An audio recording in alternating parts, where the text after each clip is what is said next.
Hello fans, welcome to Man Utd Transfer HQ. Stay updated with the latest transfer gossip and break. Our today news is Erik Ten Hag wanted to stay at Man United for 10 years, as Old Trafford plan revealed. Erik Ten Hag was sacked as Manchester United boss in October, and one of his former coaches has revealed the Dutchman was planning to remain at Old Trafford for the next 10 years. Former Manchester United coach Benny McCarthy has revealed Erik Ten Hag wanted to be in charge of the club for the next 10 years before he was sacked. Ten Hag was axed in October after a poor start to the season, with Ruben Dias brought in to replace him.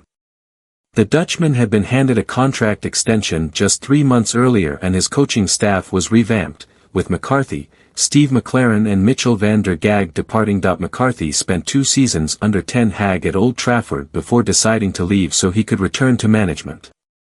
The former Blackburn and West Ham striker has since been appointed head coach of Kenya and has opened up about his time at United. "I was given an incredible opportunity to work with one of the biggest and best clubs in the world under the guidance of Erik Ten Hag," McCarthy told BBC Sport Africa. "I learned utmost professionalism because the manager I worked under was not just a disciplinarian, but he was the best and one of the most unbelievable professionals I've ever seen in the game. Extremely hardworking, very dedicated, very passionate. He planned on being the Manchester United coach for the next 10 years. That was his vision." McCarthy also said he feels proud of his work at United, having helped them win the Carabao Cup and the FA Cup, although he admits he has no idea why the club has struggled so much since Sir Alex Ferguson retired back in 2013. "Everyone is talking about how bad, how terrible Manchester United is," McCarthy added. "We still managed to win the FA Cup, we still managed to win the Carabao Cup. I was proud that I was part of that regime. Honest to God, I don't know what the issue is. It is just such a huge football club and the problems just seem to go on, and I don't know how they're going to resolve it." Ten Hag, meanwhile, recently opened up about his future plans and revealed he may never return to management. "There are so many other things I could do," he said on the SEG Stories podcast. "Maybe in football, in a new position as a manager. That's an option. And maybe something completely different. I've been working with my brothers lately. We have our own company. Or rather, they have their own company. But we also run a company together with our father. That's also something I love to do. I can now give that more attention, and it's also a lot of fun." Stay tuned for more updates on Man Utd Transfer HQ, transfer moves, player signings, and latest news. Don't miss subscribe for more Man United transfer news. Our second news is Ruben Dias rejects fragile Man City claim and outlines club's new challenge. Manchester City slipped to defeat against Nottingham Forest as the Premier League champions fell to a 9th loss in the division and continue to fail to meet the standards of previous seasons. Ruben Dias admitted that Manchester City are struggling to adapt to being outside the Premier League title race. The champions fell to their 9th defeat of the season in the league against Nottingham Forest, and could slip out of the division's top 4 should Chelsea earn 3 points over Leicester City.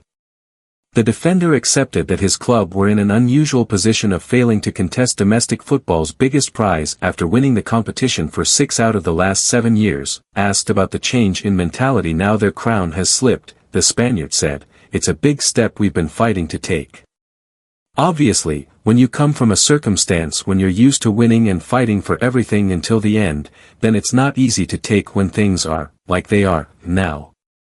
But it's our challenge, and right now to fight for this top 4 is our final of the Champions League, it's our winning of the Premier League for this season. We have to take it as it is and keep fighting." Pep Guardiola's men enjoyed by far the better of the chances, particularly in the first half. But they failed to take advantage and were hit with a sucker punch goal when Callum Hudson-Odoi struck after 83 minutes. Asked if he felt Manchester City were fragile, Dias responded, "I don't feel like we were. They end up scoring in the transition, in a goal, winger, shoot from the outside. It's football. Overall we did a really good job on controlling the transitions. With the ball they lower the block, it's not easy to get in, we had our chances and it's football, we need to score the chances we've got. We didn't win, so in the end we have to do better. Guardiola was similarly content with aspects of his team's performance as the champions denied Forest striker Chris Wood an easy afternoon. The Catalan coach could only praise Saturday's opponents as his team were punished for failing to quell a crucial transition. Tight game, we controlled the long balls to Chris Wood and second balls in transition, he said. But in second half we lost once in transition and Callum Hudson-Odoi finished it really well. It is not easy to play against them. That is why they are where they are. We had 3 or 4 chances in the first half. Second half it was a bit more tight. We concede 1 chance in the near post, so in the end the balance was for them. Stay tuned for more updates on Man Utd Transfer HQ, transfer moves, player signings, and latest news. Don't miss subscribe for more Man United transfer news. Our third news is Roberto Firmino's Arsenal clause, why Man United couldn't sign Luis Suarez and other agreements. Contract clauses are becoming more commonplace in the world of football, allowing players to cash in on hefty bonuses for meeting targets, but there have been some incredibly odd ones over the years. From Roberto Firmino's ban on signing for Arsenal, to Ronaldinho being able to party twice a week, there have been some wild football contract clauses over the years, while it is a legal requirement for Spanish clubs to insert a release clause into each and every player's contract. Other clubs worldwide have utilized written terms and agreements to sweeten deals when acquiring highly touted players. And while some of the more frequent terms include hefty bonuses for winning titles, scoring goals, or making appearances, others are less orthodox and quite frankly, downright strange. Here, Mirror Football explores 10 of the strangest contract clauses ever brought into existence by high-profile footballers and their respective clubs, explaining exactly what can be the make-or-break factor in agreeing a deal. Roberto Firmino banned from playing for Arsenal. Arsenal crossed a line back in 2013 when they attempted to pry Luis Suarez from Anfield for £40 million and £1, after misreading his release clause with the club. The bid conjured a shocked admission from Liverpool owner John W. Henry, who took to social media to write, "What do you think they're smoking over there at the Emirates?" While Suarez did part ways with Liverpool in 2014 to sign for Barcelona, the Reds brought Roberto Firmino on board as a surefire replacement.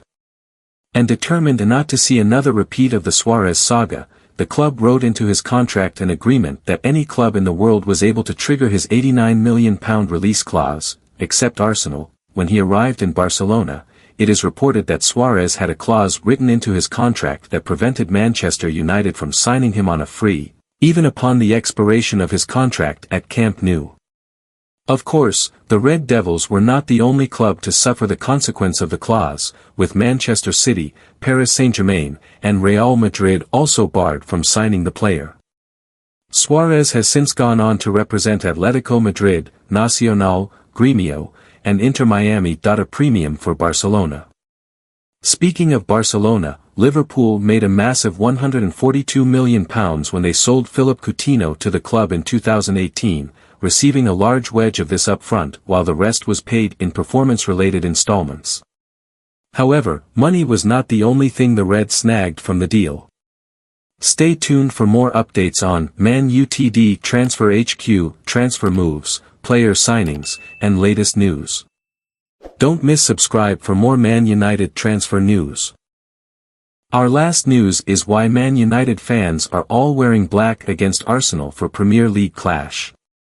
Red is the color everybody associates with Manchester United, but some Red Devil supporters are planning to wear black for their clash against Arsenal.